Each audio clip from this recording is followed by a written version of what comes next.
Ballin the Jack.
Well folks, welcome to this tutorial on Ballin The Jack.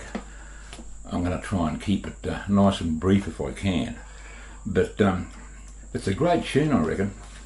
When we used to play this with the jazz bands when I was back playing, folks used to get up and start dancing immediately to it. You know, it got them out of their seats, and that was the whole idea of Ballin The Jack, because the words of the song actually dictate a dance routine which proved very popular back in about 1920, and it was a bit like Let's Twist Again, you know, by Chubby Checker, the same sort of deal. But the actual name Ballin The Jack, I had construed up in my mind what I thought it meant, but it was way off track. It actually means, Ballin The Jack is a railroad term meaning a steam train going at full blast and it can't go any faster. And the jack was a nickname for the engine, and Ballin The Jack was when it actually reached top speed, you know. So there you go, but it's an interesting tune because the verse is in G and the chorus is in B flat. But it's a subtle change and you sort of more or less can't pick it happening. But it's not so easy either, but I'd advise you to stick with it if you can, because it's a great tune. I'm going to post this lead sheet here on the 4-string forum of Banjo Hangout, and also I'm going to put it over the backing track at the finish of this video, the backing track I used when I recorded this tune.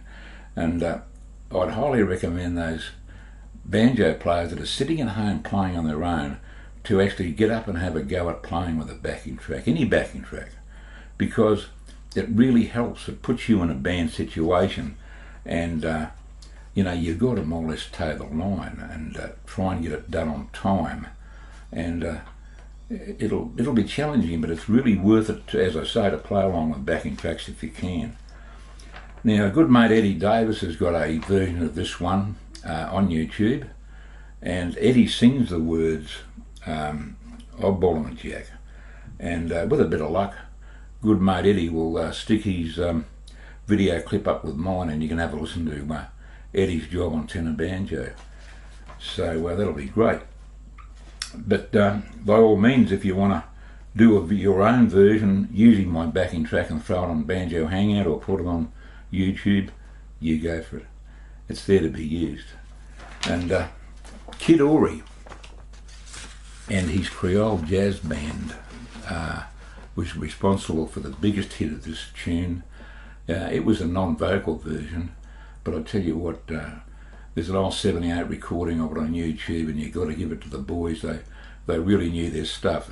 but the recording is, you know, audio is pretty rough and raw, but the quality of the musicianship was just outstanding.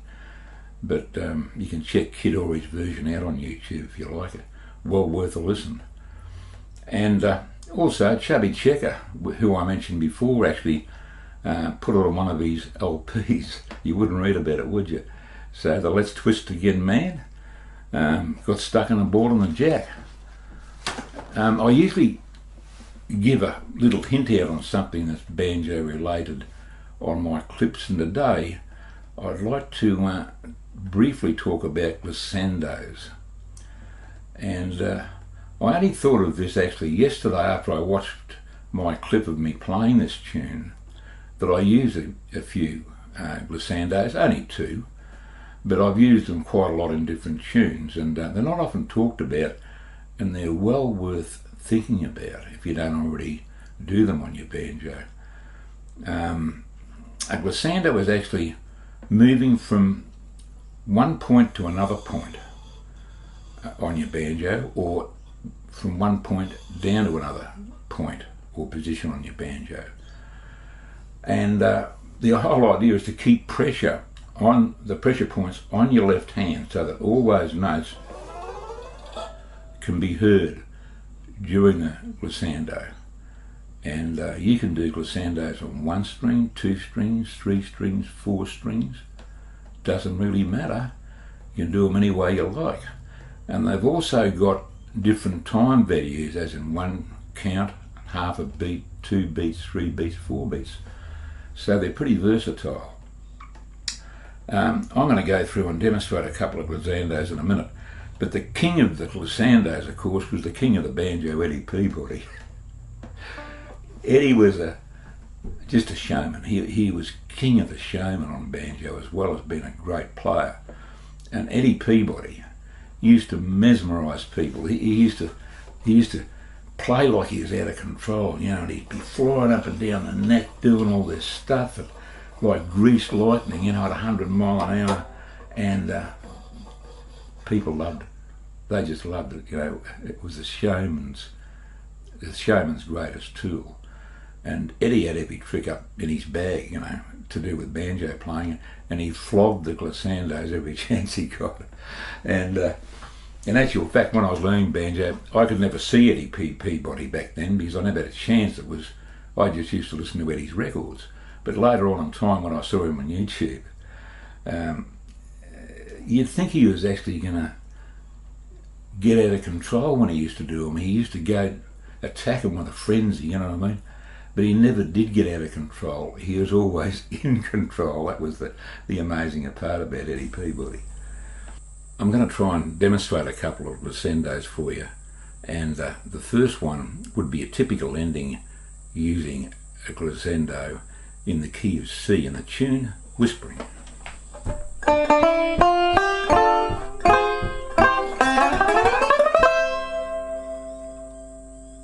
That wasn't too bad, pretty clean. And the next one, demonstration, would be what Eddie Peabody used to do in the middle of Strike Up the Band, as an example. And he used to go up and down. I'll try and show you what he did here.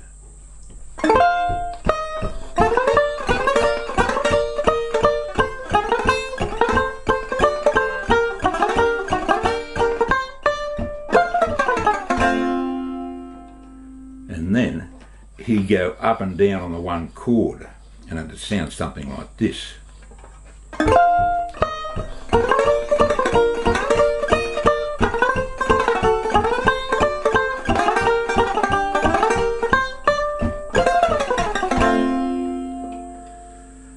Thank God that's over. Yeah, that's a lot slower than Eddie Peabody used to do it, of course, but it's merely an example of how the glissandos could sound and should sound.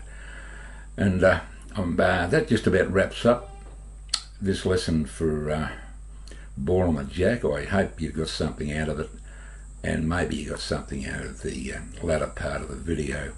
It went a little bit long, but these videos I make are off the cuff, and I've tried to limit the time, but it just got away a little bit. But look, all the best for Christmas, everybody. All my friends on Banjo Hangout, and to any listeners throughout the world that are watching this video at the moment, have yourself a really good Christmas and a Happy New Year. And I hope to catch up with you all in the new year. Bye for now.